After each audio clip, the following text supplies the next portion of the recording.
Votre commandant vous souhaite la bienvenue à bord de la compagnie Dog ADN. Nous mettons tout en œuvre pour vous faire passer un agréable moment. Installez-vous confortablement.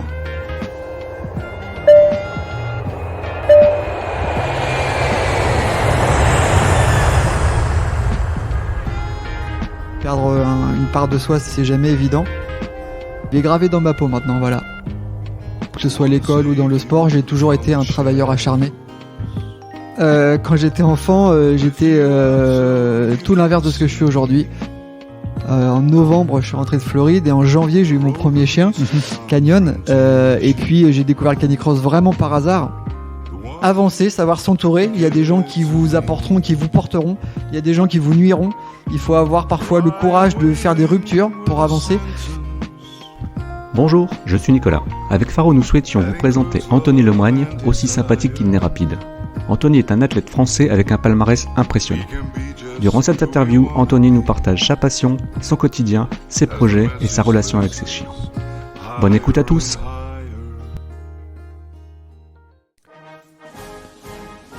Bonjour à toutes et à tous, nous avons l'honneur aujourd'hui d'accueillir sur Dog ADN Anthony Lemoigne. Alors là, je suis un petit peu comme un petit enfant, parce que c'est un vrai plaisir pour moi d'accueillir Anthony. Je vais même changer, c'est plutôt Anthony qui m'accueille, puisque j'ai la chance de pouvoir venir chez lui et en même temps rencontrer ses petits toutous. Anthony, là, tu entends certainement la Marseillaise en musique de fond, et c'était vraiment tout simplement pour faire référence et te féliciter de ton nouveau titre de champion de France 2022 élite de ski joring. Merci, écoute, je suis ravi du moment qu'on va passer ensemble. Et puis, t'as dit petit toutou, alors ils sont pas si petits que ça, oui. Entre 28 et 37 kilos. Et bien musclés. Voilà, et bienvenue à la maison, c'est un plaisir de t'accueillir. Ouais, merci beaucoup. Je voudrais tout particulièrement dédier cette émission à Phoenix, ton célèbre binôme avec lequel tu as été champion du monde en 2013-2015 Italie-Canada et champion d'Europe en Écosse 2015. Ça m'a touché également. Donc voilà, je voulais vraiment dédier cette émission au gentil Phoenix. Ouais, merci, c'est gentil. J'ai eu quelques semaines très compliquées. Ouais, je me doute. C'est perdre une part de soi, c'est jamais évident. Et après, il faut juste garder évidemment le meilleur. Donc je suis encore en phase de deuil, évidemment. Ouais, je pense qu'il a eu une belle vie avec toi. Oui, il a une belle vie, mais c'est vrai que c'est une part de notre vie oui, tout à fait, qu'on quitte, que ce soit un chien de famille ou un chien comme Phoenix avec lequel j'ai partagé tant de choses.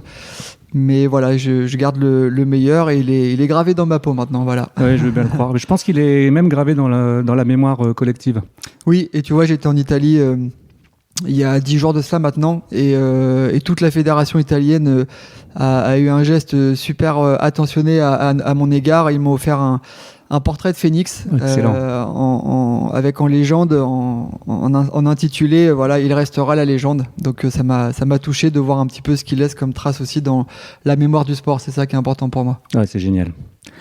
Alors, qui es-tu, Anthony ? C'est une sorte d'extraterrestre ou un juste boutiste qui a mis tous les moyens de son côté pour atteindre ses objectifs ? Ouais, c'est l'option 2. J'ai jamais eu des qualités particulière dans tout ce que j'ai fait, que ce soit à l'école ou dans le sport. J'ai toujours été un travailleur acharné. D'accord. Quelqu'un qui a toujours fait attention à tous les détails et qui ne veut surtout jamais rien regretter dans tout ce qu'il entreprend. Voilà, c'est vraiment ça le plus important pour moi, c'est de toujours être en phase avec moi-même et puis d'être à la hauteur des engagements que je me donne. D'accord. Voilà, c'est d'être honnête avec soi.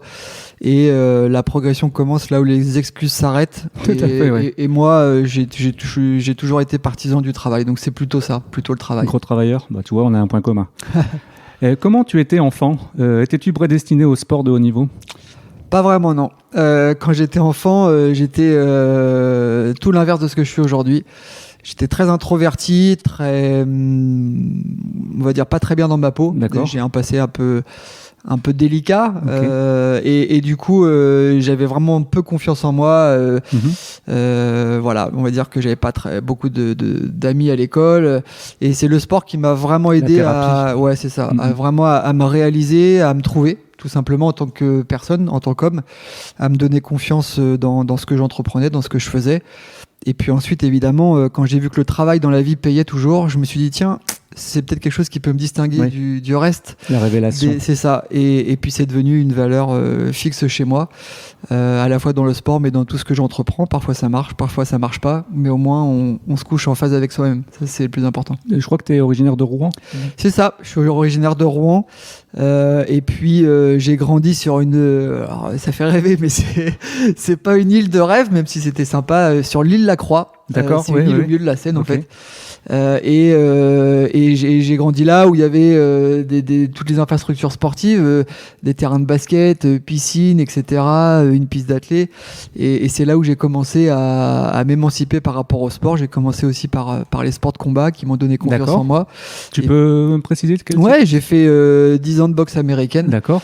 Et puis j'ai fait, alors riez pas du terme, j'ai fait 8 ans de Shinkokai Budoryu. C'est un mélange de karaté, de judo et de maniement d'armes.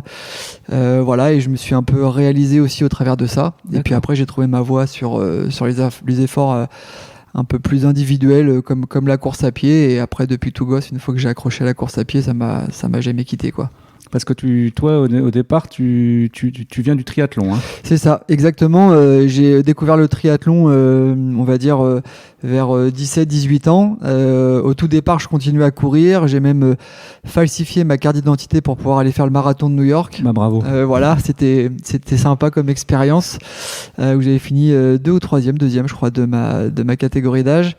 Et puis après, j'ai découvert le triathlon. Je suis parti faire mes études à Toulon, où il y avait l'option triathlon à la fac. Et puis ensuite, j'ai fait ça de manière professionnelle pendant quelques années.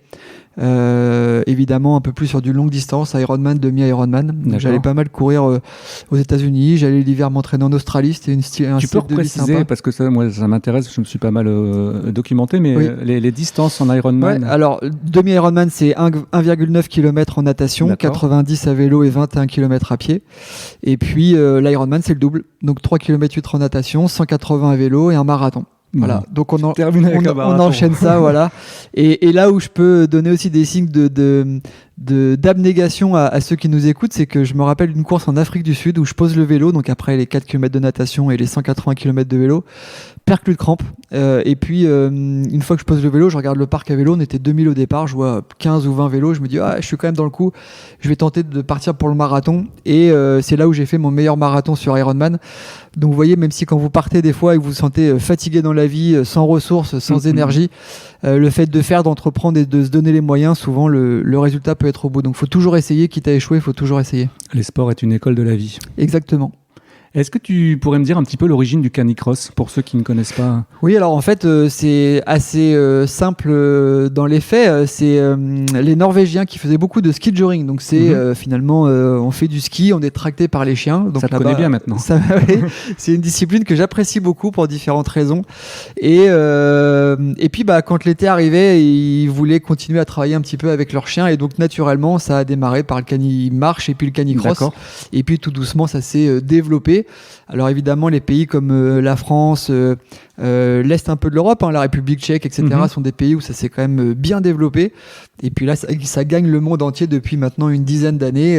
L'Amérique du Sud, les États-Unis, le Canada, voilà, même les Émirats Arabes Unis. Dubaï a fait sa première course de canicross au mois de janvier dernier. Donc voilà, ça grandit un peu partout et même dans des territoires où on n'y penserait pas.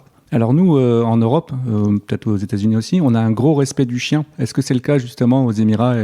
Alors moi j'ai été très surpris. J'ai eu la chance d'y aller il y a quelques mois. Parce qu'on a des idées préconçues. En fait. Oui, c'est ça. Comme en Amérique du Sud, on se dit que des fois les chiens ont pas la même place dans la société. Alors curieusement, je vais vous apprendre une chose, c'est qu'au Canada, le chien n'a pas la place qu'il a aujourd'hui, nous, en France. Oui. Il est interdit dans beaucoup de parcs nationaux, même de les promener à la laisse, c'est interdit. C'est très difficile de trouver un logement quand on a un chien au Canada, au Québec. On est quand même bien lotis en France par rapport à la place du chien dans la société. Et ce qui m'intéresse dans tout ce que je fais, dans tout ce que j'entreprends, c'est que j'ai la chance de voyager et de voir un petit peu quelle place le chien a dans chaque société. Mais généralement, c'est aussi des noyaux, c'est-à-dire que les gens qui pratiquent ces sports-là ont cette relation avec le chien qui fait que même si l'institution ne donne pas cette place-là du chien dans la société, les gens se l'octroient et donc voient leur chien comme un membre à part de leur famille. Et c'est bien parce que ça aide aussi à l'émancipation du chien dans la société au-delà du sport. Et ça, c'est important. D'accord. Tu peux refaire un petit point sur les différentes distances en canicross? Oui, bien sûr. Alors, le canicross, c'est de 3 à 7 km globalement sur les courses et même quand on pratique. Et dès qu'on va être sur du 7-8 km jusqu'à 16 km, on va être sur ce qu'on appelle plus du cani trail. Donc là, un peu plus de dénivelé et des portions un peu plus longues. Et c'est vraiment une discipline qui est accessible à tous. Donc, au niveau des chiens, il y a peut-être pour le trail des races différentes, non? Oui, évidemment, quand on fait un effort un peu plus long, il faut que le chien ait certaines prédispositions. N'y allez pas, par exemple, aller faire 16 ou 20 km avec un bulldog. Voilà. Ouais. Mais le canicross dans son ensemble n'est pas sectaire. C'est-à-dire que n'importe quel chien peut pratiquer le canicross et n'importe quelle personne, quel que soit le niveau de la personne à pied, quel que soit son historique et quelle que soit la race du chien. Après, ce qui est important, c'est de vraiment adapter la pratique à ce que le chien est capable de nous proposer. L'erreur à faire, c'est de se dire, moi je suis un ancien athlète de haut niveau, j'ai un chihuahua, et ben mon chien va me suivre quoi qu'il arrive. C'est pas ça. On adapte la pratique, la discipline, la distance en fonction de ce que le chien est capable de nous proposer. C'est ça le respect entre l'humain et l'animal. D'accord. Pour revenir sur ton historique de triathlète, comment tu en es arrivé au canicross? Parce qu'on a quand même on en parlait tout à l'heure en préambule, et c'est quand même une vision totalement différente parce que le triathlète n'a que lui à penser au niveau de son entraînement et de la préparation physique. Là, tu es sur un binôme, donc tu es obligé d'en prendre en compte pas mal de choses. Moi, j'étais toujours passionné de sport, mais aussi de chiens, et j'ai eu mon premier chien très, très tardivement, Canyon, parce que ma mère me disait t'auras un chien quand t'auras ta maison. Oui, et pareil. Voilà. Et quand je me suis émancipé, je voyageais beaucoup, donc c'était pas opportun pour avoir un chien. Donc j'ai eu Canyon assez tard.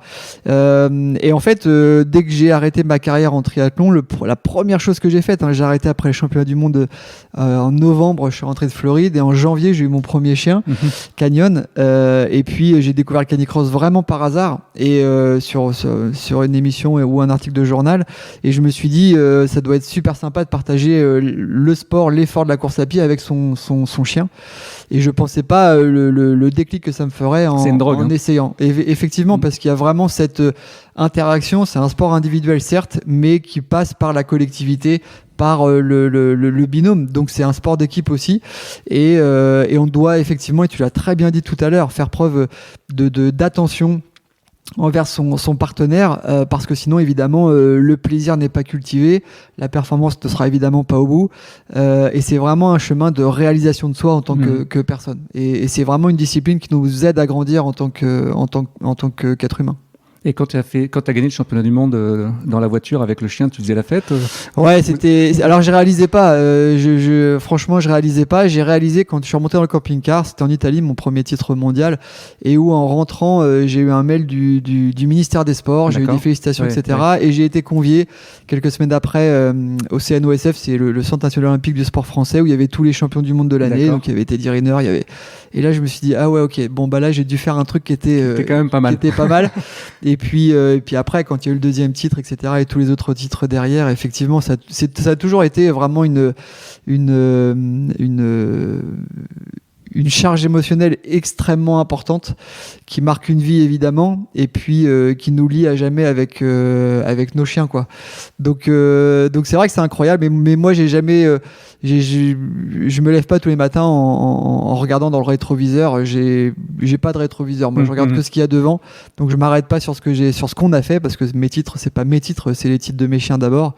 Mais voilà, moi, je suis content de ce qu'on a fait, de ce qu'on a réalisé. Mais ça me définit pas non plus en tant que personne. Ça me définit en tant qu'athlète, parce que je suis quelqu'un qui aime aller au bout des choses et de partager ça avec ses chiens. Je crois que c'est tout athlète de haut niveau. S'il y a une grosse partie, c'est dans la tête. Oui, c'est effectivement ça, c'est une façon d'être. Tu peux prendre n'importe quel sportif de haut niveau, et j'en connais un paquet, et il y en a beaucoup que j'admire. C'est vraiment ça. Si tu penses que à ce que tu as déjà réalisé, tu n'avances plus. Donc c'est bien. Et moi, je me rappelle de David Douillet qui disait, moi, le soir des Jeux Olympiques, quand j'avais gagné, je rangeais la médaille et puis je repartais pour voir ce qu'il y avait devant, quoi. Je fonctionne un peu comme ça. Sinon, tu as l'impression d'avoir déjà tout fait. C'est ça. Je suis content de les avoir, et souvent les journalistes me disent, mais après avoir gagné tout ça, comment vous pouvez prendre du plaisir sur les courses? Bah, il y a 2 raisons. La première, c'est que être champion du monde, c'est bien, mais c'est pas une finalité de vie, même si c'est gratifiant, évidemment. C'est une belle récompense. Mais aussi et surtout, la vie des chiens, la carrière de nos chiens est assez courte et je mesure chaque foulée que je fais avec eux à leur juste valeur. Et qu'elle soit sur un championnat du monde au Canada, en Italie ou sur un parcours d'entraînement comme j'ai fait ce matin dans ma forêt, le plaisir est le même. Évidemment, la charge émotionnelle, une fois qu'on passe la ligne d'arrivée, qu'on est champion du monde, c'est sans commune mesure. Mais le plaisir qu'on prend à l'instant T, pour moi, il reste exactement le même. Tu parlais justement de la carrière du chien. C'est de quel âge à quel âge à peu près Globalement, un chien va arriver au paroxysme de sa forme à 3 ans. D'accord. Et puis ensuite, physiologiquement, jusqu'à 6 ans, il va être au top de sa forme. Donc ça fait c'est très court. 3 ans. D'accord. Donc c'est très court. Après, évidemment, il peut prolonger un petit peu ses pics de forme en fonction de la race du chien, de son niveau d'entraînement, etc. jusqu'à 7 ans. Mais après, physiologiquement, il y aura une baisse physiologique. Donc à haut niveau, réellement, c'est 3-4 ans la carrière d'un chien. Évidemment, on peut prendre du plaisir avant, entre 2 et 3 ans avec son chien, et on peut prendre du plaisir avec son chien au-delà, Opal. J'allais te demander justement pour le commun des mortels, jusqu'à quel âge Bah, tu vois, Opal que tu es en train de caresser au moment où c'est ça, au moment où on parle, elle va sur 7 ans, elle est encore très performante. Elle n'a pas le même niveau qu'elle avait il y a 2 ans, mais elle est encore très performante. Donc, il faut juste accompagner aussi son chien tout au long de sa vie et de sa carrière, adapter la pratique. Et encore une fois, c'est de toujours placer le chien comme baromètre de l'effort et non pas sa propre envie. Ça, c'est la première erreur à faire. Donc, il faut vraiment toujours placer le chien en fonction de son âge, de son expérience, de ce qu'il est capable de nous proposer au cœur de la pratique comme baromètre. C'est lui qui prend la température et on adapte ce qu'on va mettre en place et nos objectifs en fonction de ça pour toujours être en phase avec lui et non pas attendre trop, vouloir faire trop vite au risque évidemment de faire beaucoup d'erreurs. Justement, comme c'est des athlètes de haut niveau, tes chiens, j'imagine qu'ils ont un encadrement vétérinaire, ostéo, etc. Tu peux nous en parler un petit peu ? Oui, bien sûr, c'est des sportifs à part entière, au même titre que moi, je vais régulièrement voir l'ostéo ou faire des bilans sanguins pour être sûr qu'il n'y ait pas de carence. C'est exactement le même traitement pour eux. Dès qu'il y a de la bobologie, des petites blessures, je prends jamais ça à la légère. Oui. Jamais. Et puis, je touche du bois. Ils sont en bonne santé, mais il y a quand même toute une équipe vétérinaire qui est derrière eux pour les surveiller, les suivre. Même des fois des vétérinaires qui se concertent entre eux quand ils sont pas sûrs de leur coup. Des fois, ça leur met même un peu plus de pression quand ils voient Link arriver chez le véto parce qu'ils ont pas envie de faire de conneries en mauvais diagnostic. Voilà. Donc là, il a eu une gastro par exemple il y a quelques jours. Il y a eu toute une batterie de tests pour être sûr qu'il n'y avait pas autre chose et qu'on passe pas à côté de certaines choses. Donc voilà, c'est important pour leur bien-être et puis que encore une fois pratiquer cette discipline en préservant leur intégrité physique parce que le sport de haut niveau chez l'humain n'est pas forcément en adéquation avec la santé, on use son capital physique, on le choisit.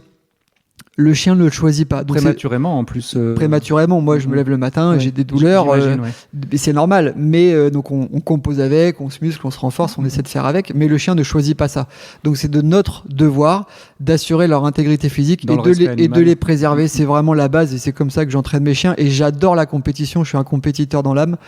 Mais je préfère mes chiens. Moi, j'ai déjà mis un terme à une course au bout d'1 kilomètre avec Phoenix parce que je sentais que Phoenix dans la traction il y avait quelque chose qui était pas normal, il y avait pas de boiterie, il y avait pas de choses notables, mais je sentais qu'il y avait un truc qui était pas normal. C'est ça, il y avait un truc qui était pas normal et j'ai arrêté au bout d'1 kilomètre en étant en tête de la course. J'aurais très bien pu me dire je termine la course qui fait 4 km et demi et je verrai demain comment ça va se passer. Avec un résultat qui aurait pu être dramatique. C'est ça. Et du coup j'ai préféré m'arrêter et sans le savoir à l'époque c'était la dernière course que j'ai faite avec Phoenix parce qu'il avait une douleur à l'épaule. D'accord. Il n'y avait pas de signe clinique de boiterie, mais je l'avais perçu. Et l'arthroscopie avait montré une blessure à l'épaule. Donc voilà. Donc c'est important de toujours placer encore une fois le chien au cœur de la pratique avant même son propre. Est-ce qu'on peut sensibiliser justement les compétiteurs en disant faites attention à vos chiens? Oui, particulièrement. Oui, parce que évidemment, et on est tous pareils. Quand il y a la température qui est un peu trop élevée, etc., on est pris dans l'engrenage de l'entraînement, de la course, l'euphorie. On n'a pas envie de sacrifier parfois des semaines d'entraînement pour un doute. Mais si vous doutez, c'est qu'il y a une bonne raison parce que vous êtes les premiers. Quand il y a un doute, il n'y a pas de doute. Mais oui, c'est ça, parce que vous êtes en première ligne, donc il n'y a que vous qui connaissez parfaitement vos chiens. C'est ça. Et moi, je donne souvent comme conseil aux gens en stage d'ouvrir un cahier d'entraînement et de noter tout ce que vous faites avec vos chiens, observer, noter même des choses anodines et ça vous permet d'avoir un réservoir d'informations et de connaître parfaitement vos chiens. Dans cette mesure-là, vous savez quand vous avez un doute qu'il est fondé et que mieux vaut ne pas prendre le départ, mieux vaut arrêter la course, mieux vaut ne pas faire l'entraînement du lendemain parce que vous sentez qu'il y a quelque chose qui va pas. Avec nos chiens, il y a un dicton qui est vraiment important. Mieux vaut faire toujours trop peu que trop. Le trop peu est récupérable, le trop n'est pas récupérable. Voilà, donc il faut toujours ajuster comme ça.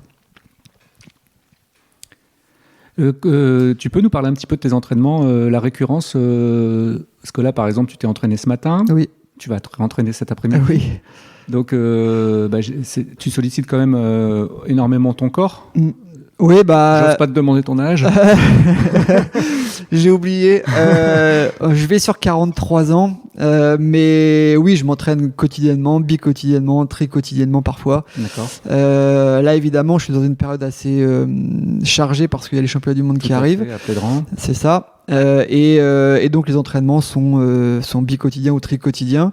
Je fais attention à beaucoup de choses. J'essaie d'adapter aussi ma pratique pour évidemment me préserver des blessures en tout cas.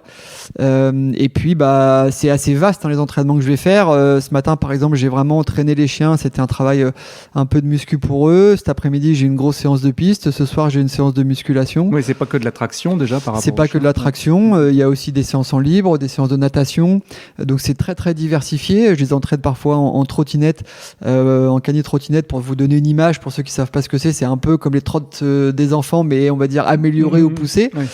C'est super sympa comme sensation et c'est un bon outil de travail pour muscler les chiens. Un chien musclé est un chien qui va être préservé, ça c'est important. Je les entraîne parfois en cani-VTT, en libre souvent, en cani-cross évidemment, natation pour les muscler. Je fais beaucoup de proprioception. L'idée c'est de varier un maximum les séances qu'on peut leur proposer pour que leur corps, leur organisme soit toujours en besoin d'adaptation pour progresser. En éveil. C'est ça. Et pour l'humain, c'est la même chose.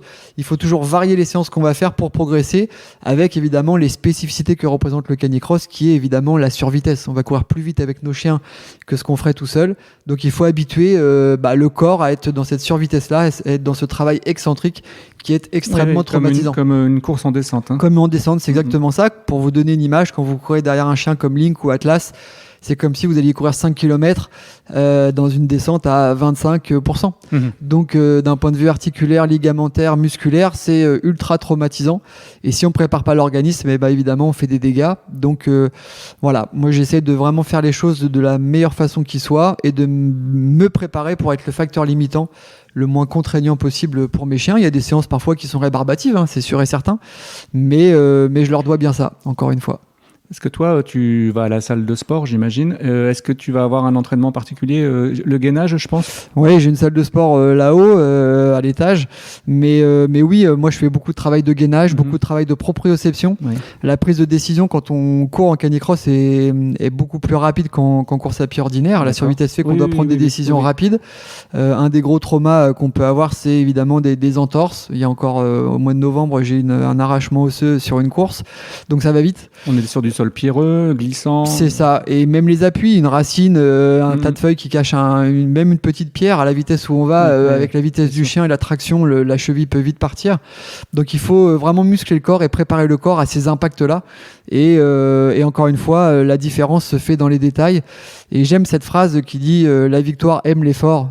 Gagner sans effort, finalement, ça a peu de saveur. C'est ça. Et moi, les victoires, je les apprécie parce que je sais toute la sueur, les doutes qu'il y a derrière, le travail, les sacrifices, des fois les échecs. Et c'est comme ça qu'on apprécie les victoires. Si on revient à ton titre de champion de France de ski de jogging, comment on fait pour habiter en Normandie et devenir champion de France de ski de jogging ? On skie sur la boue.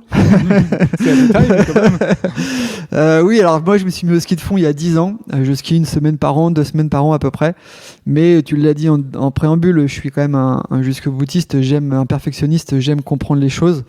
Donc j'adore le ski de fond parce qu'il y a très peu de résistance pour le chien. Oui, vraiment, moi exact. Mais ouais, en fait la résistance est régulière. Il y a une grande inertie quand on se met une fois que le chien nous lance, il y a une grande inertie. Le chien, souvent, est dans des températures hyper adéquates, donc il se fait plaisir. Et quelque chose que j'apprécie énormément, c'est parfois juste écouter le souffle de mes chiens quand ils courent. Avec le silence de la neige. C'est ça, c'est exactement ça. Et ça, c'est un son qu'on retrouve nulle part ailleurs. Et j'aimerais bien un jour d'ailleurs l'enregistrer. Ça me donne des idées. Voilà. Et en fait, skiant une fois par an, je me suis dit, tiens, il y a les championnats de France, ça peut être bien de les préparer. Donc j'ai préparé Link ici en Normandie, comme il se devait, parce que c'était sur 10 km. Donc c'est au-delà des distances qu'on fait et des temps d'effort qu'on fait en canicross. Et puis moi, j'ai contacté un ami qui est très bon en ski de fond, qui habite à Bessan. Et qui a accepté de me préparer techniquement. Ouais, c'est ça. J'étais moi prêt physiquement. Il fallait que techniquement je puisse être prêt pour limiter Link le moins possible dans son effort. Et je suis pas mécontent de mon coup. Vraiment, quand j'ai passé la ligne d'arrivée, alors je vais pas dire que je m'y attendais pas, je m'étais préparé, mais je pensais pas gagner. Je voulais juste monter déjà sur la boîte. Et quand j'ai vu la course qu'on a réussi à réaliser avec Link, c'était incroyable. Et pour vous donner une image, le dernier kilomètre du dimanche, donc entre le 9e et le 10e kilomètre, il y avait 2 manches de 10 km. On l'a fait à plus de 40 km/h. Donc c'était juste incroyable. Déjà, je me suis dit, j'ai bien préparé Link, j'étais content, on a pris un plaisir incroyable. Et puis moi, j'ai réussi à tenir sur les skis sans me prendre de gamelle, en étant efficace, en l'aidant. Et ça, c'est un titre dont je vais me souvenir. Voilà. Est-ce que tu pourrais nous dire ton meilleur souvenir et peut-être le pire que tu as pu rencontrer dans ta carrière? Je pense que mon meilleur souvenir, c'était un de mes meilleurs souvenirs en tout cas. Comme ça, d'un point de vue vraiment purement sportif, ça restera mon 2e titre mondial au Canada, parce que le faire une fois, c'est bien. Oui. Le faire 2 fois, c'est mieux. Alors évidemment, il y a eu d'autres titres entre deux, de champion d'Europe, de champion de France, mais ce titre-là, j'étais attendu, donc c'était quand même particulier. J'avais été blessé durant toute cette année-là. J'avais une fracture au niveau du talon. Je m'étais beaucoup préparé en aquajogging. C'était long, fracture du calcanéum. Pour vous donner une image, c'est comme si vous preniez une biscotte qui est un petit peu fissurée. C'est hyper fragile. Sur laquelle tu marches. C'est ça, sur laquelle tu marches. Donc j'ai fait beaucoup d'aquajogging, de vélo, et cette année-là, encore une fois, pour donner des signes positifs à ceux qui nous écoutent, c'est l'année où j'ai le plus performé. Avec Phoenix, on avait été champion de France, on avait gagné le trophée fédéral, on avait été champion de France de canicross et de cani VTT, on avait été champion d'Europe, champion du monde. Donc voilà, faut jamais abdiquer. On abdique que quand il n'y a plus aucune ressource et solution. Et donc ce titre-là, il avait une saveur particulière. Et puis mon pire souvenir, alors je m'attelle jamais aux mauvais souvenirs. Quand mais je dis pire, parce qu'il me semble que tu as eu aussi un épisode où la longe a cassé. Ouais, alors ça c'était plutôt. C'était pire pour devenir bien. C'est ça, c'était plutôt un beau souvenir. C'était pour mon premier titre de champion du monde. Au départ, la longe casse. Et Phoenix, avec son cœur énorme, sentant la longe cassée au départ, alors qu'il voulait absolument rattraper les autres chiens, a fait demi-tour. Il s'est assis à mes pieds comme s'il avait lu la situation pour me laisser le temps de bricoler la longe un peu comme je pouvais et de repartir.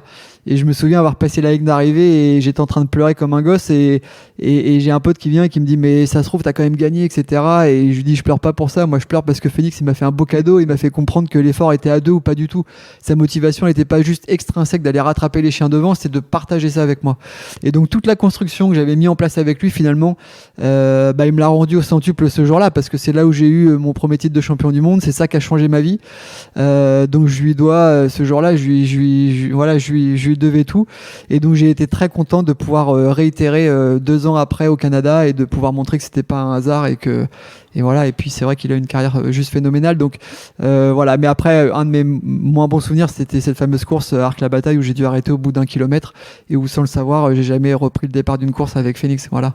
Vivre les choses une dernière fois sans savoir que c'est la dernière fois, c'est pas évident. Et tu vois, c'est toute la quintessence de ce sport que tu peux pas retrouver ailleurs. C'est que t'es obligé d'être 2. T'es obligé d'être 2 et en fait, pour les 2. Juste penser à cette chose-là, les amis, c'est que soit vous arrêtez ce sport-là parce que vous êtes blessé, trop vieux, etc., c'est trop dur, et le chien est encore en bonne santé, donc c'est compliqué. Soit votre meilleur ami est blessé, trop vieux, etc., et vous êtes en bonne santé. Voilà, donc en fait, c'est rare d'arriver au bout de l'histoire à 2 en même temps. Et le respect de son animal et du binôme, c'est de se dire voilà, on s'adapte. C'est comme dans un match de foot, quand on a des blessés, etc. On compose avec ceux qui peuvent et ceux qui peuvent pas. Et là, on est obligé de s'adapter à son propre binôme. Et je trouve que c'est un bel exemple finalement d'amour aussi, que de savoir arrêter au bon moment. Et de la bonne lecture. Bonne lecture, c'est ça. Et de pas être seulement grisé par l'enjeu et son propre plaisir. Voilà. Au niveau de l'alimentation de tes chiens et peut-être des compléments alimentaires, est-ce que tu peux nous en parler un petit peu ?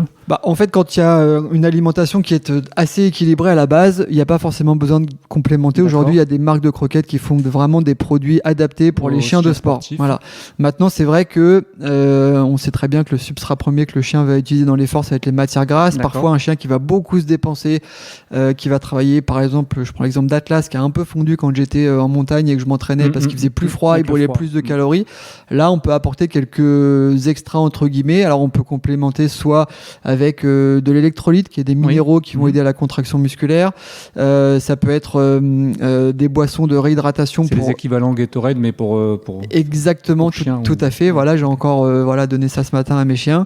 On peut apporter de l'huile de poisson gras, qui va être de l'énergie en barre pour les chiens. Sardines, saumon. C'est ça. Mais en fait, faut jamais oublier, et tu l'as très bien dit, c'est qu'il y a un lien très fort entre la qualité nutritionnelle et la performance du chien, entre la qualité nutritionnelle et le bien-être du chien, entre la qualité nutritionnelle et sa capacité aussi à lutter contre un des facteurs limitants du chien à l'effort, qui est sa thermorégulation, sa capacité à évacuer la chaleur qu'il va produire à l'effort.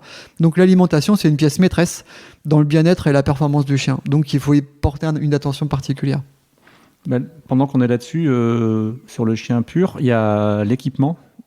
Je pense que ce serait bien qu'on refasse le point sur l'équipement, parce que tu vois, hier j'étais avec Faro, mon bébé berger allemand, et j'ai encore vu quelqu'un s'entraîner avec un harnais Julius, et moi ça m'inquiète pourtant on a beau le répéter. C'est pour ça que c'est bien de communiquer. Alors de votre part, il faut avoir un baudrier. Ceinture, je le déconseille, parce qu'une ceinture, ça va vraiment... c'est ça, traction au niveau des lombaires. Le baudrier, il y aura un point de traction davantage au niveau du fessier, un peu plus confortable. Une longe élastique pour amortir les à-coups entre vous et votre chien. Et surtout, et c'est là où j'insiste, surtout, un harnais qui soit adapté à la morphologie de votre chien. Voilà. Testez, allez vous faire conseiller. Il y a des gens qui sont formés dans les animaleries pour vous conseiller, où vous pouvez rentrer avec votre chien, essayer le harnais, prendre des photos, envoyer à des personnes qui s'y connaissent éventuellement, mais s'il y a bien une acquisition sur laquelle vous ne devez pas faire d'erreur, c'est ça. Voilà. Alors le harnais Julius, c'est vraiment le pire exemple, parce qu'on entrave vraiment la liberté de mouvement de l'épaule du chien, mais il y a différents types de harnais aujourd'hui, réglables ou non, mais qui permettent d'avoir finalement une liberté de mouvement chez le chien et de ne pas lui créer de pathologie à court ou moyen terme. Pathologie, ça peut aller de l'arthrose prématurée à la tendinite, en passant par plein d'autres pathologies, mais c'est vraiment important de faire attention à ça, et c'est très bien que tu te donnes l'occasion de le rappeler. Au niveau de toute façon, je pense que maintenant, au niveau des contrôles vétérinaires, ils sont de plus en plus rigoureux. Ils sont rigoureux sur le matériel au niveau des compétitions. Le problème, c'est que les gens qui pratiquent, et c'est pas un problème d'ailleurs, chacun sa liberté, mais ceux qui pratiquent la compétition sont minoritaires par rapport à ceux qui pratiquent le canicross. Aujourd'hui, il y a peut-être 5-6 000 personnes licenciées en France en canicross. On peut multiplier par au moins 10 le nombre de personnes qui courent avec leurs chiens tous les dimanches matins, tous les mercredis, et qui parfois vont même pas dans un club et qui courent juste avec des amis, et c'est très bien. Et il faut des gens qui pratiquent avec leur chien. Le chien est une bonne source de motivation, on partage le plaisir et partout où on peut le trouver, mais du coup on n'a pas le conseil de bon équipement, et c'est là où on peut faire finalement des erreurs. Et je pense que c'est vraiment l'un des points sur lesquels il ne faut pas regarder le tarif.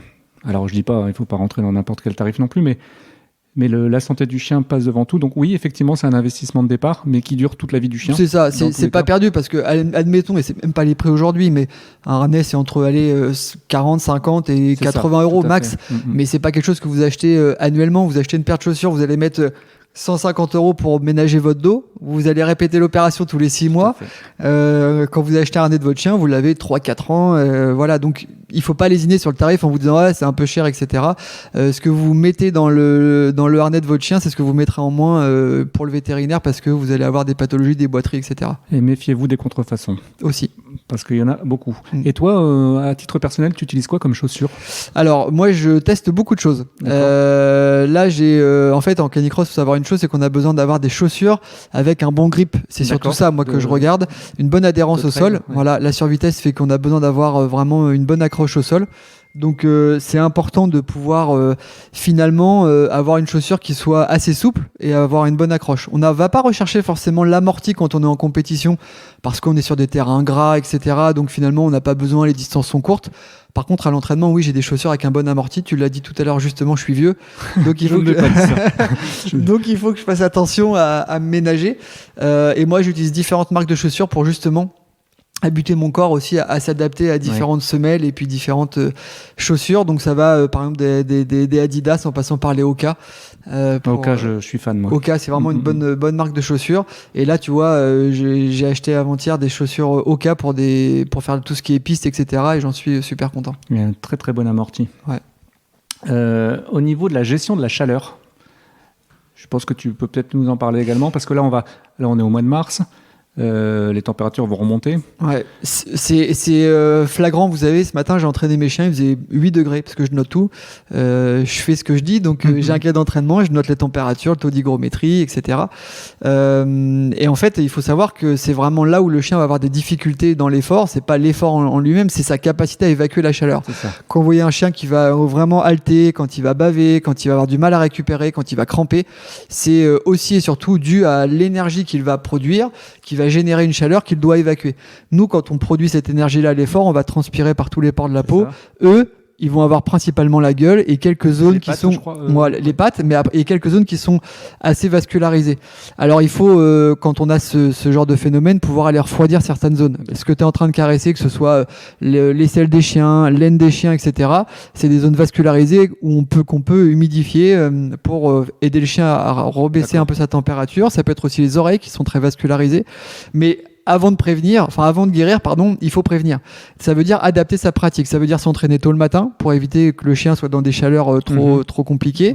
Okay. Quand les chaleurs évoluent comme aujourd'hui, par exemple, on a eu des températures assez basses. Là, ça remonte. On va avoir une semaine assez chaude. Eh bien, ne pas faire trop long. Ce matin, j'ai diminuer les temps de parcours. C'est ça. Ce matin, moi, les chiens se sont entraînés 3 km. Donc, ils ont fait 5 minutes 30 d'effort. Donc, ça a été assez court. J'aurais pu faire plus. Voilà. Mais tout à l'heure, j'ai expliqué que mieux vaut faire trop peu que trop. C'est ça. J'ai pris les informations. Si je vois que c'est OK, demain, je peux allonger un petit peu. Toujours être prudent. Et donc ça, c'est vraiment un point sur lequel on doit vraiment faire attention parce qu'il y a des chiens qui font des coups de chaud. Il peut y avoir des séquelles neurologiques. La pire des séquelles, ça peut être la mort, évidemment. Oui. Donc on doit vraiment faire attention à ça. Les chiens ont des disparités de tolérance aussi.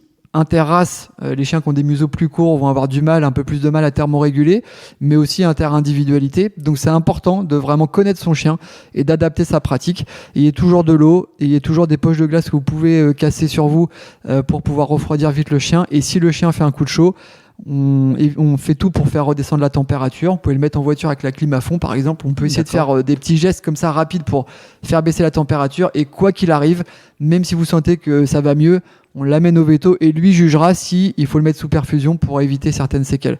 Je vous dis ça très rapidement, mais moi j'ai des amis qui, ayant connaissance de ce phénomène-là, ont quand même perdu leur chien sur des entraînements.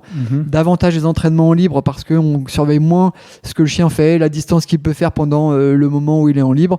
Quand il est dans le harnais, c'est vrai qu'on mesure l'intensité et le temps d'effort et on a un peu plus un regard aiguisé sur son chien en permanence. Quand il est en libre, il va aller naviguer à droite, à gauche, on ne sait pas le nombre de kilomètres qu'il fait, c'est là où souvent on peut avoir des soucis. Mais il faut vraiment faire attention à ça, c'est important. Est-ce que tu travailles sur un appareil qu'on mettrait dans le harnais et qui donnerait plein d'informations sur le chien? Ce serait génial, ça. Ouais, l'idéal c'est de créer un harnais connecté. Voilà, un harnais connecté. Mot, en fait. Connecté à la fois avec un cardiofréquence-mètre intégré. Excellent. À la fois, alors la température c'est un peu compliqué, mais aussi par rapport aux pressions exercées dans le harnais. Oui, ça permettrait également de faire des réglages. C'est ça. Alors je peux pas tout dévoiler, mais on est en train de faire des études avec mon équipementier où on a créé un harnais connecté. Pour justement comprendre exactement où sont exercées les pressions sur la biomécanique du chien, donc quels sont les impacts, parce que évidemment tout ce qu'on a comme information sur le chien c'est empirique. Là c'est bien d'avoir des données scientifiques de manière à soit valider le matériel qui existe aujourd'hui, pas que pour mon équipementier, pour tout le matériel de chien, et puis faire évoluer les choses aussi s'il y a besoin, en fonction des races aussi. En fonction des races, en fonction du comportement du chien dans le harnais, etc. Donc c'est à l'étude. En tout cas, moi, c'est dans un coin de ma tête. Visionnaire. Mais oui, c'est effectivement très important. Tu en as un petit peu parlé, mais en dehors du canicross, tu as pas mal de partenariats. Est-ce que tu peux nous dire un petit peu? Alors moi j'ai la chance de pouvoir travailler dans différents domaines et c'est ça qui est passionnant parce que le canicross ne se résume pas à un seul prisme. Donc moi j'ai un partenariat évidemment avec mon équipementier iDog qui est vraiment une marque qui essaie de vraiment faire évoluer les produits. Marque française, de faire évoluer les produits en fonction de la pratique des gens. Et la pratique des gens, c'est pas que le canicross à haut niveau en compétition. C'est le loisir, c'est le dog trekking. On va marcher en montagne avec son chien, ça peut être le cani-marche, ça peut être le cani-VTT, le cani-trottinette, etc. Donc c'est important d'avoir des gammes de produits adaptés à la pratique des gens. Ensuite, je travaille aussi avec Alform, qui est une entreprise de formation. Tu m'as fait découvrir Alform d'ailleurs à cause de toi, ou grâce à toi, moi, je vais commencer à regarder un petit peu. Ouais, c'est sympa, ils forment beaucoup les vétérinaires, les ASV, les ostéos sur tout ce qui est para-vétérinaire, et puis aussi le grand public sur différentes choses. Ça peut être par exemple les gestes de premier secours sur son chien, c'est important. Quoi faire quand mon chien va se faire mordre par un serpent l'été, quand il va se faire piquer par une abeille, quand il va faire une intoxication alimentaire, donc ça c'est important.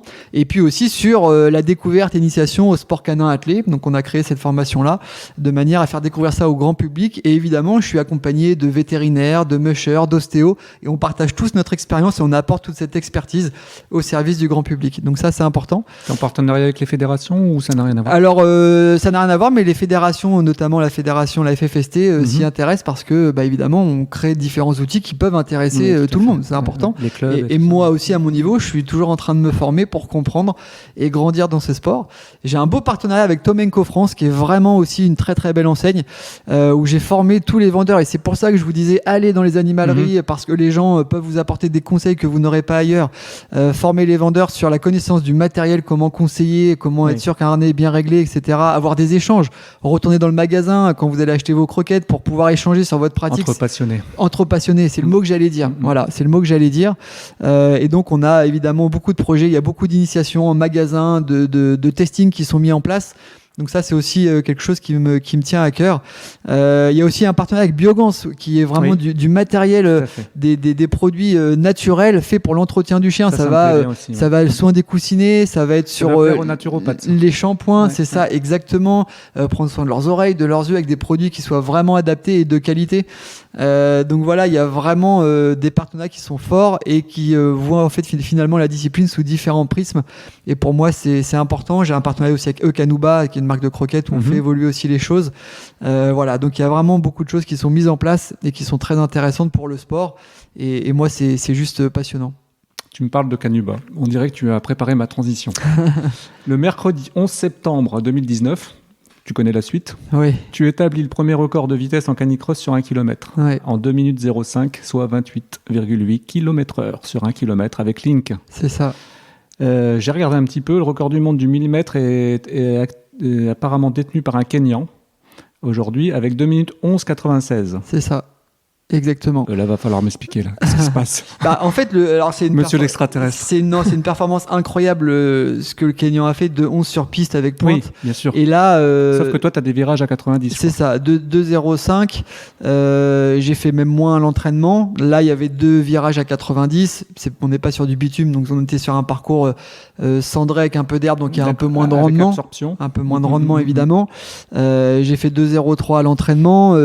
Cette marque-là on pourra la descendre évidemment. Il y a un cahier des charges qui a été créé et qui est en cours de validation pour justement maintenant avoir un circuit établi avec cette forme de U. C'est ça, exactement.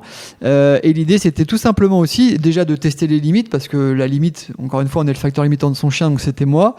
Donc c'est par rapport à sa capacité. D'un point de vue biomécanique, c'était intéressant. Ouais. Et puis surtout, c'était aussi que le monde du running soit interpellé et se dise, ok, le mec il court 2,05 avec son chien.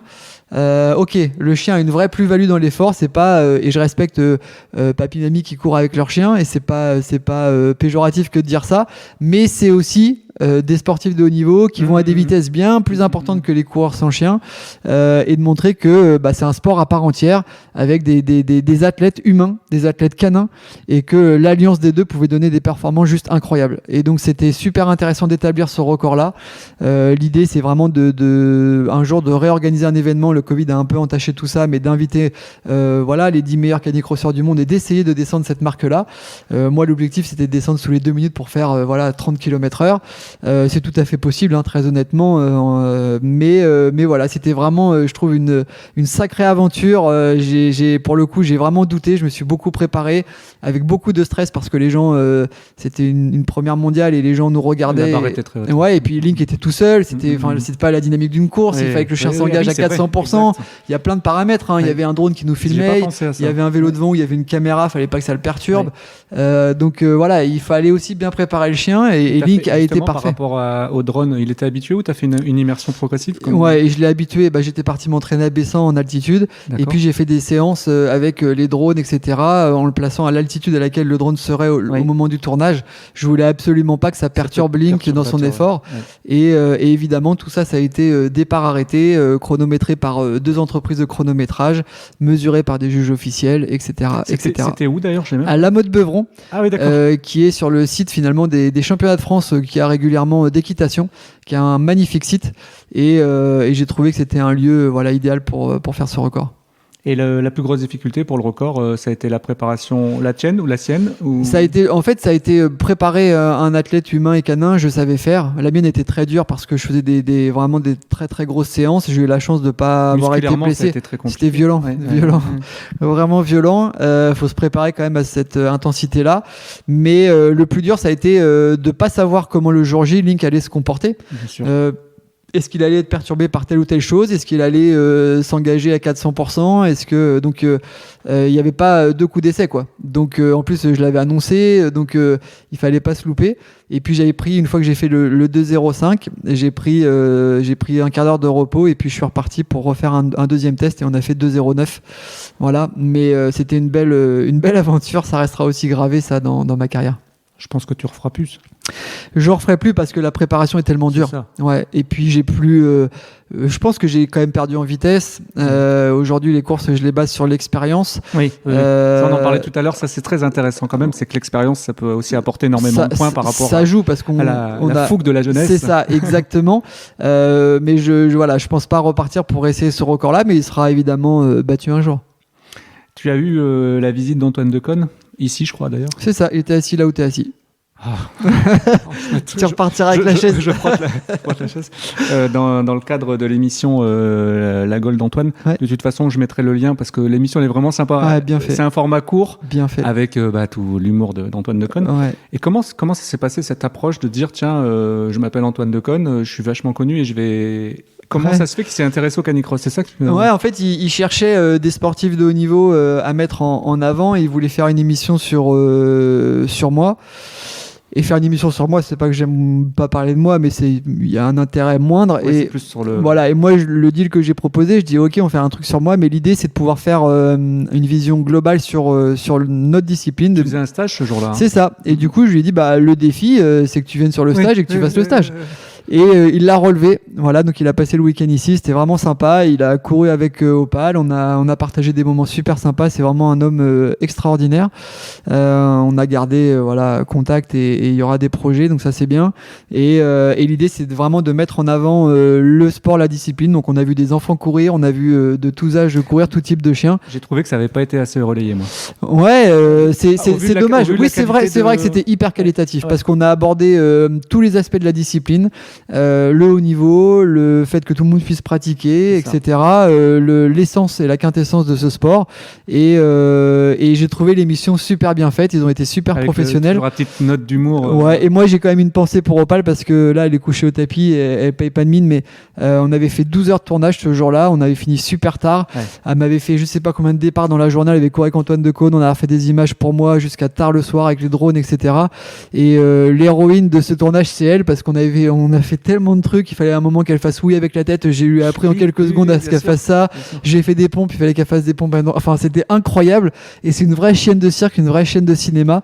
Et je prends beaucoup de plaisir à faire ces journées-là avec elle. Ouais, c'est très complémentaire. Et puis c'est là qu'on voit s'il y a la fusion entre le. C'est ça, exactement. Justement, décidément, tu me fais toutes mes transitions. Tu peux me parler un peu de tes séminaires de canicross? Donc en général, c'est sur une journée, 2 jours, ou ça dépend des besoins? Ouais, alors des fois, je donne des conférences. Donc là, ça peut être 2-3 heures. J'ai vu sur Facebook en live ou Instagram, je sais plus. Ouais, alors des fois, je fais des lives, effectivement. Des fois, je vais dans des entreprises pour faire le lien entre le sport de haut niveau et le monde de l'entreprise. Les qualités à développer, comment on fédère, comment on mobilise ses collaborateurs, les qualités à développer, les erreurs dans lesquelles il ne faut pas tomber non plus. Tu fais pas des team building Si, c'est ça, ça fait partie en fait. Voilà, je suis intervenant dans ce cadre-là, c'est sympa, et puis je rencontre des gens super intéressants, et surtout, je donne des stages évidemment de canicross sur un week-end. Globalement, ça se découpe sur 2 jours. Le samedi matin et dimanche matin, il y a 2 entraînements que je dirige, qui sont vraiment adaptés pour tous les types de niveaux. Moi, il y a des gens qui arrivent sur les stages qui n'ont jamais mis de baudrier ni de longe. Je peux venir avec Faro un jour en stage. Sans problème. Même si c'est pas un chien qui est destiné au canicross. Sans problème. Et en Italie encore, il y a 10 jours, j'avais des gens qui avaient jamais mis de baudrier, et j'ai eu le champion d'Italie sur le même stage. Génial. Donc c'était top. Je m'excuse, je fais un aparté, mais c'est ce qui me plaît dans ce sport. On en a parlé, moi je suis issu du milieu du football, et l'approche d'un athlète, c'est très compliqué. Là, Plédran, c'est l'occasion de rencontrer des champions, c'est donc du 28 avril au 1er mai, je crois, si je dis pas de bêtises. Bien vu. Et si vous avez l'occasion, vous êtes dans le coin, ou même si vous avez un peu de temps, déplacez-vous, mais venez voir à Plédran, parce que ça va être exceptionnel, et vous pourrez côtoyer tous les grands champions de cette discipline. Oui, c'est vrai. Et du coup, c'est vrai que sur les stages, les 2 entraînements sont dirigés par moi, et puis je les filme. Donc ça me donne de la matière pour apporter des outils individualisés à chaque binôme. Et puis le samedi après-midi et dimanche après-midi, c'est 2 séminaires de 3 heures. On aborde beaucoup de choses: l'entraînement du chien, l'entraînement de l'humain, le matériel, la technique, les erreurs à éviter, comment on travaille le comportement de son chien, etc., etc. On fait du débriefing vidéo. Enfin voilà, c'est très complet. Et moi, c'est enrichissant parce que je vois à chaque fois, tous les week-ends, 20 histoires différentes, 20 relations différentes, 20 objectifs différents, et j'apprends beaucoup. Je transmets évidemment, je pense aux gens, mais j'apprends aussi beaucoup en même temps. Donc c'est juste passionnant, et j'en donne évidemment partout en France, mais aussi à l'étranger: Colombie, Mexique, Canada, Italie, Espagne, un peu partout. C'est juste une chance pour moi. Tu aimes les voyages? J'adore les voyages, j'adore rencontrer des gens. J'adore sortir de ma zone de confort. Des cultures différentes. Des cultures, et sortir de sa zone de confort. Quand on va donner un stage en Colombie, à Bogota. Avec l'image qu'on a de la Colombie. Je pourrais raconter des anecdotes. Des armées qui sont incroyables. Moi, je sortais à Bogota, j'étais dans un hôtel où il y avait des trafiquants qui venaient de l'Est, et je sortais avec eux pour être sûr d'être avec qui j'avais sympathisé, pour être sûr d'être en sécurité le soir, quoi. Donc c'était. Mais le stage, ça restera un super souvenir. Je me suis retrouvé dans le bureau du ministre des Sports colombien. J'ai une photo là-haut à l'étage où on parlait de canicross. Il avait rencontré François Hollande quelques jours avant. Il revenait de France. Enfin, donc c'est vraiment super intéressant, et voilà. Et puis moi, j'aime sortir de ma zone de confort et de pouvoir apporter aux gens comme ça. Voilà. Quand tu sortiras ton bouquin, c'est ma dernière question d'après, mais là je saute sur l'occasion. Quand je vais t'en commander quelques-uns d'avance. Je pense que tu as pas mal de choses à dire.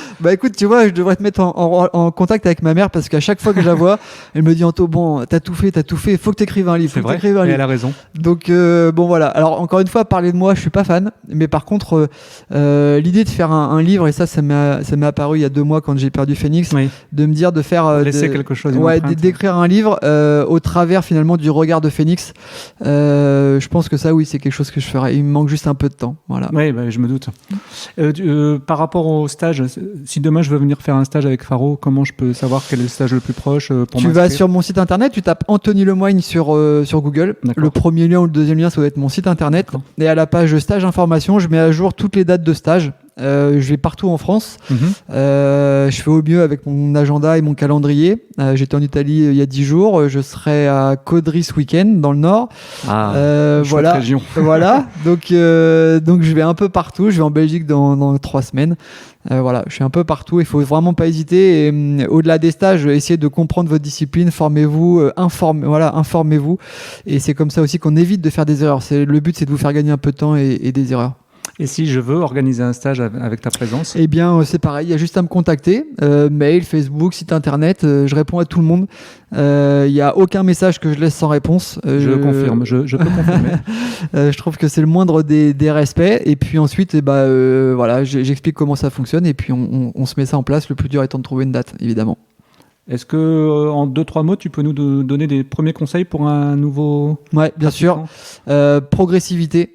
Voilà. Oui. Regardez, mesurez ce que votre chien est capable de faire. Un âge minimum du chien. Ouais, bien sûr. Alors j'allais dire bon équipement, mais ça j'ai dit tout à l'heure. L'âge maintenant légal entre guillemets pour que le chien pratique en canicross en compétition, c'est 15 mois, 18 en cani VTT. Juste, faut pas être jusque boutiste. À partir de 10 mois, on peut mettre le harnais au chien sous forme d'éducatif. C'est même conseillé justement. C'est même conseillé pour qu'il se muscle tranquillement, pour qu'on l'éduque à ce qu'il ressente les points de pression que le harnais va représenter sur lui. L'idée, c'est vraiment finalement de former, d'accompagner, d'être dans l'éducatif. Donc à 10 mois, on fait pas des séances de 5 bornes en canicross, mais on peut mettre une fois par semaine le harnais sur 500 mètres. Quitte à ce qu'il court en libre avec le harnais, mais au moins qu'il ait la présence du harnais. L'idée, c'est vraiment de se dire, je travaille comment le chien va être calme au départ, que ça va être du renforcement positif, je lui mets le harnais, je fais mes 500 mètres, je vois comment il se comporte, est-ce qu'il y a besoin de mettre une motivation extrinsèque devant dans un premier temps pour qu'il se pose pas de questions, quelqu'un en VTT, un autre chien en libre, un autre binôme, peu importe. Le chien apprend beaucoup par observation et par mimétisme. Voilà, donc l'idée c'est ça, c'est à partir de 10 mois tranquillement, puis à partir d'un an on peut vraiment structurer les séances sans problème. Et tout ce qui est apprentissage, direction, vitesse, tout ça, on peut déjà dès 3-4 mois finalement, il n'y a pas besoin d'avoir un harnais pour apprendre. En balade, à la laisse, tout à fait. Et puis surtout, on donne toujours les directions aux chiens. Moi, ce matin, encore sur un parcours qu'ils connaissent par cœur, je donne les directions. Ça permet de renforcer l'apprentissage parce que le jour où vous allez vous retrouver en compète, à 20, c'est ça. Alors quand on est en canicross, à la limite, ça gère. Mais quand vous allez vous dire, tiens, je vais passer au cani VTT, là, il faudra être certain que quand vous dites gauche, le chien prenne bien à gauche. Sinon, vous aurez quelques petits problèmes. Oui, voilà. Parce que là, tu peux être facilement à 40 km/h. Ah bah oui, on fait des moyennes assez élevées en sous-bois avec les racines, les arbres. Donc là, c'est sensation garantie. Bah, tu vois, je suis pratiquant de VTT. Bon, attention, je suis pas un athlète de haut niveau, mais je voudrais essayer le cani VTT et je me dis qu'il faut quand même beaucoup de technique parce que déjà, sans le chien devant, je suis parfois à 2 doigts d'eux. Ouais. Alors je me dis avec le chien devant. Le chien apporte une motricité, une énergie. Et puis il faut gérer son chien. Il faut gérer quand même la perception de la longe, tension et détente de la longe. Avant, là. C'est ça. Et puis il faut surtout anticiper les trajectoires. Et croyez-moi, prendre un virage quand le chien est en train de tracter, c'est pas comme prendre un virage comme quand vous pouvez freiner et relancer dans le virage. Donc c'est encore une fois un sport qui est vraiment différent du VTT ordinaire, comme le canicross n'est pas juste de la course à pied derrière un chien, c'est bien plus que ça. Tu as deux types de départ en canicross ou cani-VTT, etc. Soit c'est le départ individuel, soit la mass start. Oui. C'est-à-dire tous les chiens partent en même temps. Ça, j'imagine, c'est pareil, c'est une éducation du chien. C'est une éducation. Imaginez-vous quand vous arrivez sur une course, sur un départ groupé où vous avez, moi j'ai déjà pris un départ groupé avec 250 binômes, 300 binômes, 250 chiens qui aboient, 250 maîtres stressés, des micros, des drones, les spectateurs. Je peux vous assurer que nos chiens sont pas des chiens ordinaires et ça passe par un apprentissage. Et ne vous dites pas oui ça va se goupiller comme ça doit se passer. Non, ça doit passer par une désensibilisation. Il y a des chiens plus ou moins sensibles, par un apprentissage de tous ces stimuli progressifs, comme j'expliquais tout à l'heure avec Link par exemple pour le drone, ne rien laisser au hasard et surtout de toujours laisser le chien dans sa zone de confort de manière à ce que on le mette pas en situation d'échec et que chaque situation soit un renforcement positif. C'est ça, c'est vraiment important. Mais ça reste super exaltant quand on prend un départ groupé comme ça et qu'on voit 250 binômes s'élancer, c'est juste magnifique. Ça me fait rebondir à quelque chose que je voulais te poser après. Le caractère éducatif du canicross pour des chiens difficiles. Ça peut être intéressant aussi. C'est primordial. L'idée, c'est de ne pas se tromper d'objectif. Bien sûr. Ne vous dites pas, j'ai un chien difficile, je me mets au canicross, il faut que je performe. Non, si vous avez un chien difficile et que vous mettez au canicross, le canicross sera un outil pour canaliser le chien. Parfois aller faire des séances d'obéissance après la séance de canicross pour qu'il soit beaucoup plus attentif, pour libérer de l'énergie qu'il n'arrive pas à libérer par ailleurs, pour libérer du stress qu'il n'arrive pas à faire sauter autrement. Il y a des chiens qui vont être parfois aussi très réactifs lorsqu'ils vont être au bout d'une laisse, mais qui dans le harnais vont se comporter de manière parfaite. Donc ça va permettre de travailler sur des situations différentes. Il va y avoir de l'interaction sociale avec d'autres chiens dans les dépassements, je suis dépassé, etc. Donc en fait finalement on travaille énormément et on travaille à 80% sur le comportement du chien. Et ça évidemment on va le retrouver dans le quotidien, dans la relation de confiance et dans l'attention que le chien peut nous porter. Pour vous donner une petite anecdote très rapide, moi Link est un chien que j'ai récupéré, c'était un chien très nerveux. À quel âge ? Il avait 18 mois. D'accord. Et j'ai réussi à capter son attention, à pouvoir le toucher, le caresser que quand au bout de 2-3 mois je me suis dit bon, je vais lui mettre le harnais et il n'aura pas le choix que de me prêter attention. On a fait 1 kilomètre et je me rappellerai toujours à la fin de ce kilomètre-là, il s'est arrêté, il s'est retourné. Toi, et il m'a regardé fixement comme si j'étais le centre du monde. Et là, je me suis dit, ok, ça y est, il a compris ce qu'on pouvait faire ensemble. Et à partir de là, j'ai eu de l'intérêt pour lui et j'ai eu de la crédibilité pour lui et on a pu travailler sur son comportement.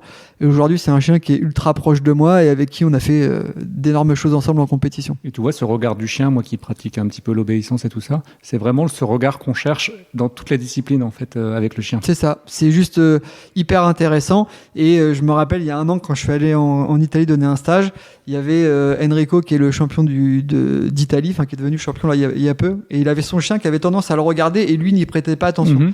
Et je lui dis, regarde ton chien, il a 10 mois, regarde ce qu'il recherche, il veut ton regard, ton contact visuel. Je peux vous assurer que je l'ai regardé partir au championnat d'Italie la semaine dernière, c'était juste magnifique, son chien était juste tourné vers lui et en fait il donnait le départ juste avec son regard.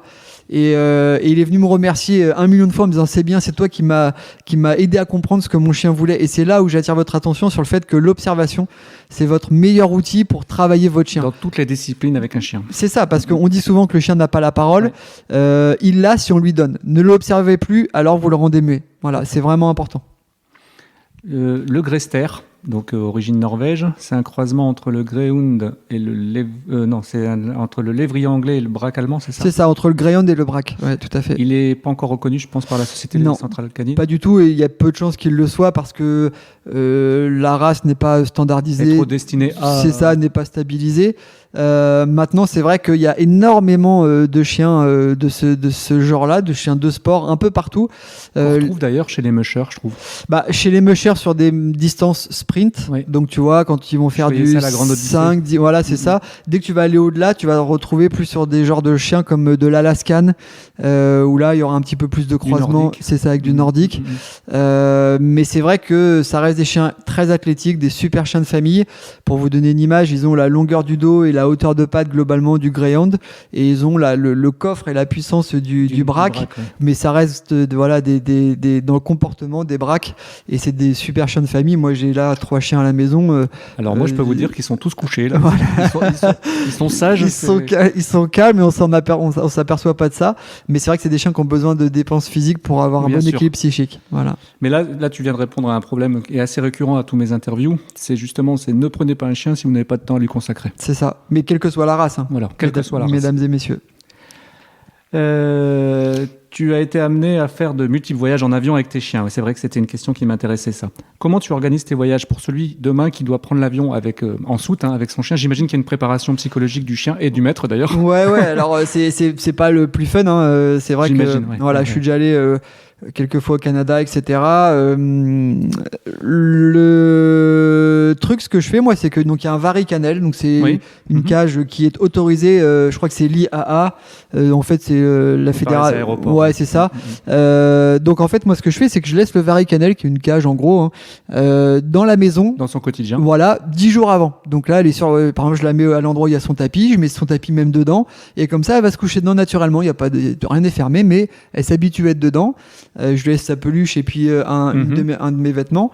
Et puis le jour du vol, je fais attention de ne pas trop donner à manger avant le vol, évidemment, de pas trop donner à boire non plus pour pas qu'il y ait cette envie d'aller uriner, parce que ça prend un petit peu de temps.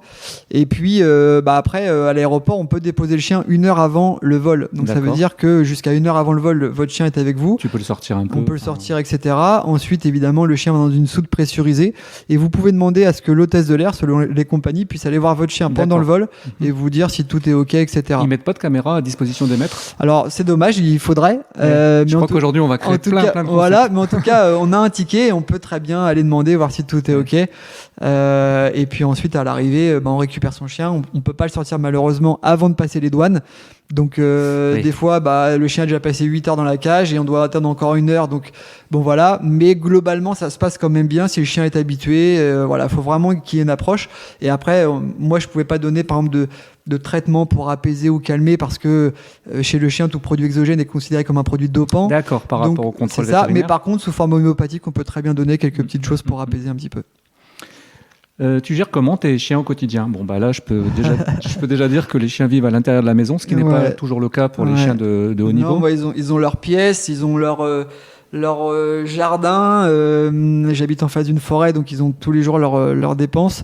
C'est des chiens de famille, ils me suivent partout. Je vais en stage, ils viennent avec moi. Voilà, ils sont en permanence avec moi. C'est aussi comme ça qu'on construit un binôme et qu'on apprend à connaître ses chiens sur le bout des doigts. Et vraiment, si j'avais pas ce fonctionnement-là, il me manquerait une part de moi. Quand je pars parfois à l'étranger sans eux, il me manque quelque chose, c'est vrai. Mais ils sont vraiment intégrés dans mon quotidien, là où je suis, ils sont. Voilà. Ouais, parce que tu les prends pas en voyage, tu les prends pas tous, ça dépend. Ouais, c'est ça dépend. Quand je vais faire des championnats, notamment quand je vais au Canada, souvent j'y vais pour faire le championnat de Canada de canitrail ou des choses comme ça, je prends que Opale. Je vais pas imposer un vol sans raison. Mais voilà, ils me suivent partout quand je vais en déplacement et que je peux. Et pour vous dire, quand j'étais allé en 2015 faire les championnats du monde au Canada, évidemment j'y suis allé avec Phoenix. Combien d'heures de vol Canada, c'est 8 heures, entre 7 et 8 heures.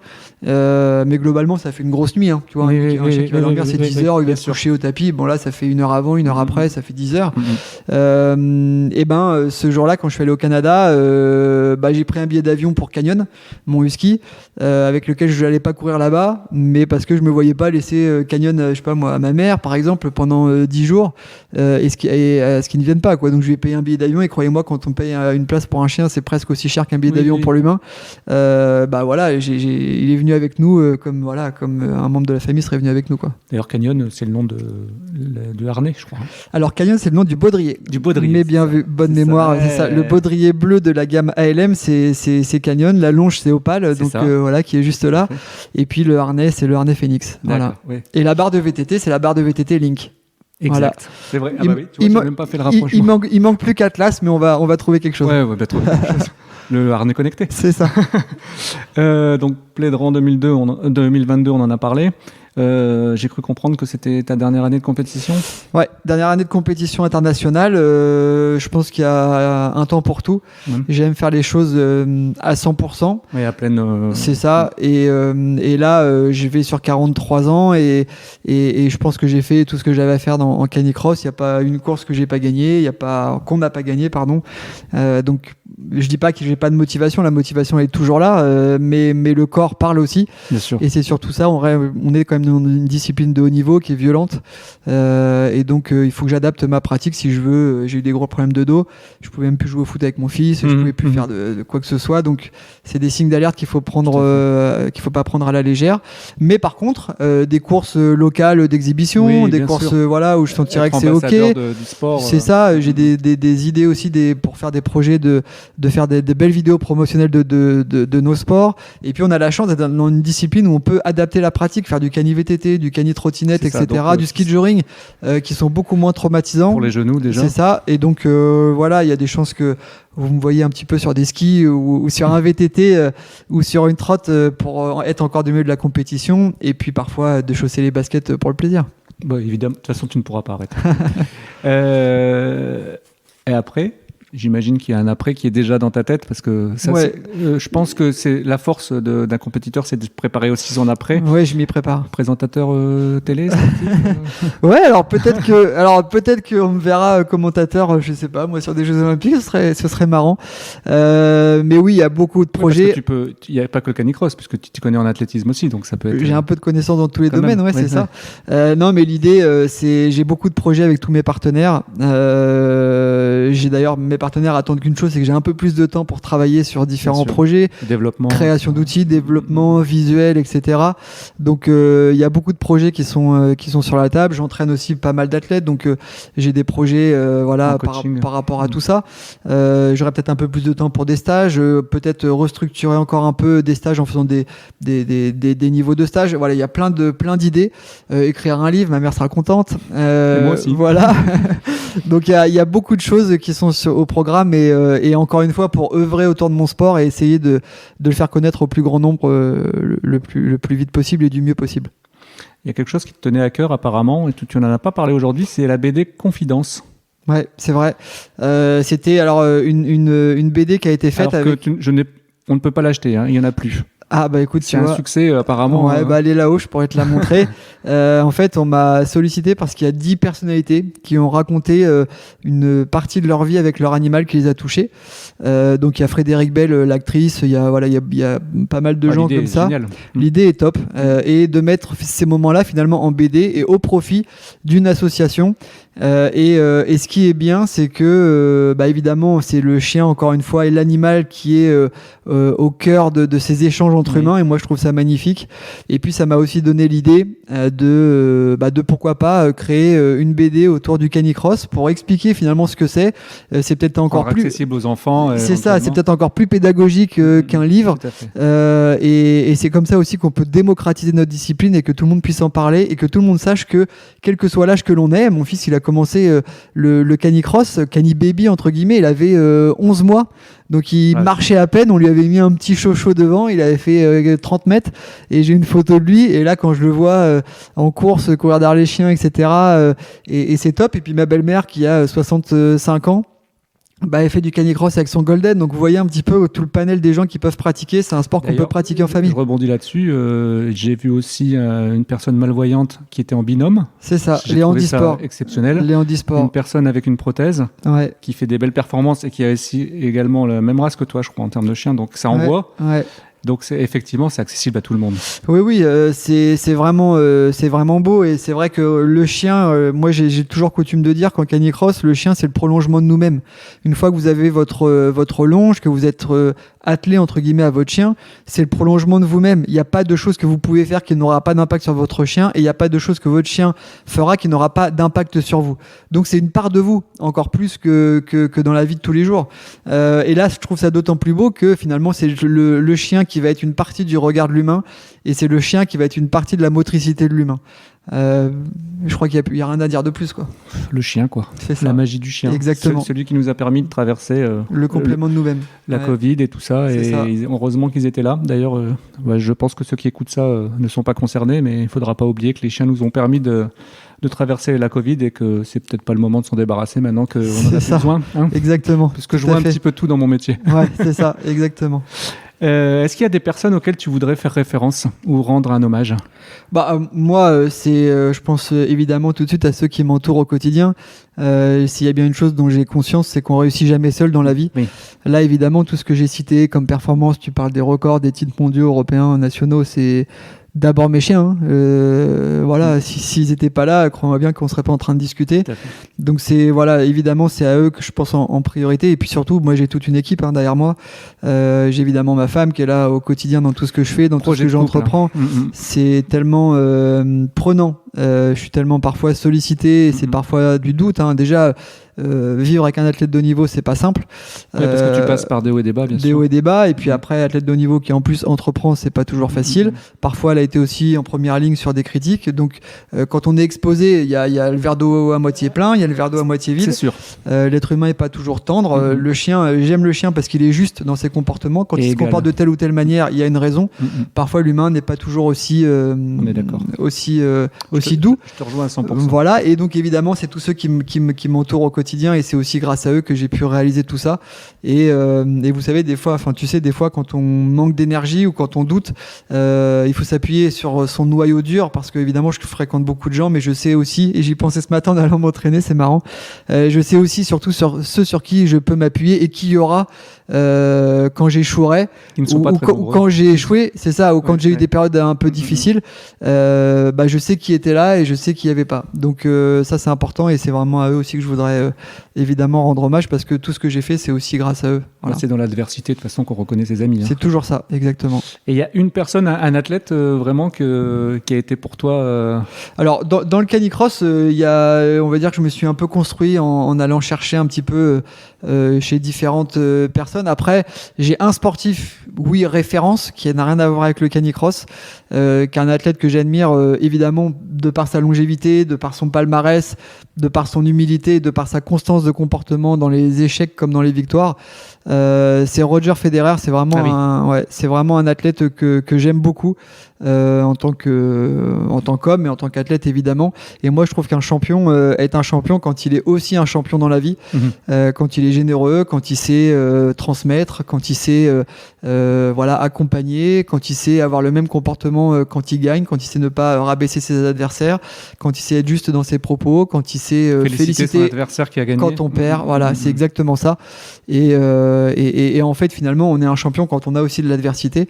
Et donc moi finalement je rends quand même hommage à tous mes adversaires que j'ai eu sur la piste depuis ces 10 dernières années, parce que évidemment les titres ont été beaux parce que j'ai eu de l'adversité. J'ai déjà été champion d'Europe pour 7 secondes, c'est aussi tellement grâce à eux qu'on vit des moments, c'est ça, et c'est aussi grâce à eux qu'on vit des moments juste incroyables, et puis c'est ça qui construit aussi l'histoire de chacun. Est-ce que tu as une musique qui te met le peps quand t'as pas le moral? Ouais, j'ai une musique. Alors, il y a une musique que j'adore. Une de mes musiques préférées, c'est Imagine de John Lennon. Bien sûr. Ça, c'est quand même. Qui veut tout dire d'ailleurs. Ouais, c'est ça. Je pense qu'encore aujourd'hui, elle aurait plus que tout son sens. Et après, vous savez, j'ai eu un passé assez compliqué, mais je me rappelle de mon père qui me mettait quand je courais. Je me rappelle d'une scène où j'allais sur les quais de Rouen, où j'allais faire mon premier 7 km. J'avais peut-être, en course à pied, j'avais peut-être 13 ans, peut-être 14 ans. Et je voulais voir, absurdité totale, mais je voulais voir si je pouvais tenir 7 km. Donc la veille de la course, je suis allé faire 7 km. Et puis au bout de 5 km, ça commençait à être dur, etc. Et à un moment donné, il est venu en voiture à côté de moi et il m'a mis à fond la musique de Rocky. Survivor. Non, voilà, Eye of the Tiger. C'est ça.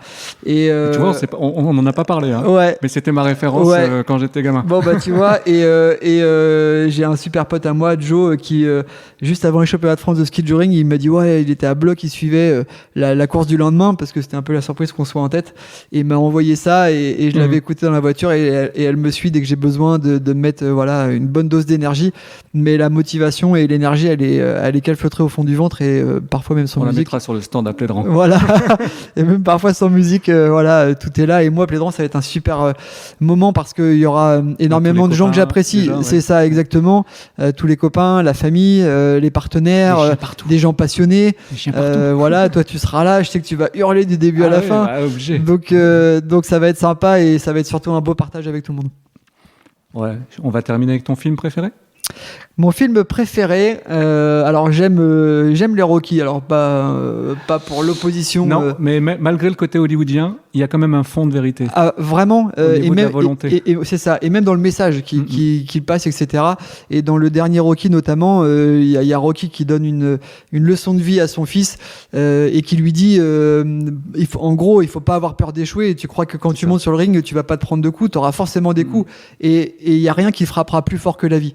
Et c'est vrai, il n'y a rien qui vous frappe plus fort que la vie. On a tous des moments durs, on perd tous des gens, on est tous trahis, et qu'on soit sportif de haut niveau ou n'importe qui, on a tous les mêmes épreuves à traverser.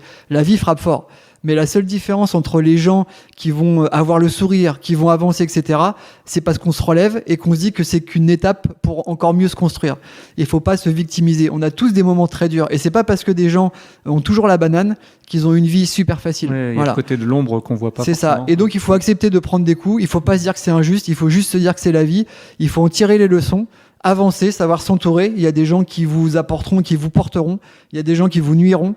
Il faut avoir parfois le courage de faire des ruptures pour avancer. Et donc, je trouve que finalement, dans Rocky, on en tire énormément aussi d'enseignements de vie. Et c'est ça que j'aime. J'ai envie de dire waouh. Alors là, tu me donnes la meilleure preuve de j'ai bien fait de faire ces kilomètres. Oh, tu dis ça, mais il y a aussi le café, le pain au chocolat qui t'a convaincu. Voilà. Alors, je commence par un petit pain au chocolat pour un sportif. Merci. Bon, en tout cas, Anthony, merci beaucoup parce que c'était un vrai plaisir. Tu sais que j'avais quand même le stress parce que même si je te connais, on s'est déjà vu plusieurs fois, je tenais énormément d'importance à cette interview parce que les gens pour qui j'ai beaucoup d'estime, c'est encore plus difficile pour moi si tu veux. Alors moi j'ai senti que tu étais stressé au début et le stress est bon, je le dis souvent à mon fils, il faut savoir comment l'utiliser, le transposer et quand on stresse, c'est qu'on a envie de bien faire les choses. C'est ça. Et moi j'ai eu vraiment un immense plaisir à répondre à tes questions qui étaient en plus pertinentes et je sais la passion qui t'anime, je sais qu'on est sur la même longueur d'onde et donc j'ai été ravi de partager ce moment-là avec toi et j'espère qu'on pourra faire un épisode 2, pourquoi pas. Et on se retrouve à Plédran. Avec un immense plaisir. Venez tous à Plédran. Exactement. Du 28 avril au 1er mai. 28 avril au 1er mai et c'est organisé par un super club breton, c'est Canibresse. C'est les Canibresse, c'est ça. Exactement. Exceptionnel. Voilà. Et puis si vous voulez, moi il y aura le stand iDog, il y aura le stand Alform, il y aura le stand Flexadin, il y aura le stand Tom & Co. Donc n'hésitez pas à venir, ça sera l'occasion de discuter avec tout le monde et puis de vous faire voir, même si vous ne connaissez pas, ce beau spectacle. Si vous aimez juste les chiens, même si vous n'aimez pas forcément le sport, venez voir un petit peu l'émotion qui se dégage dans ce sport-là. C'est dangereux, vous risquez de vous... c'est un bon virus. Moi j'ai attrapé le virus il y a 15 ans maintenant, j'ai pas l'antidote et je suis pas en mesure de vous le donner, j'ai pas envie de le trouver. Moi non plus. Merci beaucoup Anthony. À très bientôt, merci. Merci d'avoir été jusqu'au bout de cet épisode. J'espère que vous avez aimé ce moment d'échange. Partagez au maximum pour aider Dog ADN à se faire connaître. Demandez à vos amis de s'abonner. Nos épisodes sont disponibles sur Ocha, Apple Podcasts, Deezer, Spotify, Amazon Music, ainsi que les principales plateformes. Abonnez-vous à nos pages Facebook et Instagram. N'hésitez pas à nous taguer. Si vous avez des suggestions d'interviews, vous pouvez nous contacter sur dog.adn@gmail.com. Merci, à très bientôt et des grosses caresses à vos toutous.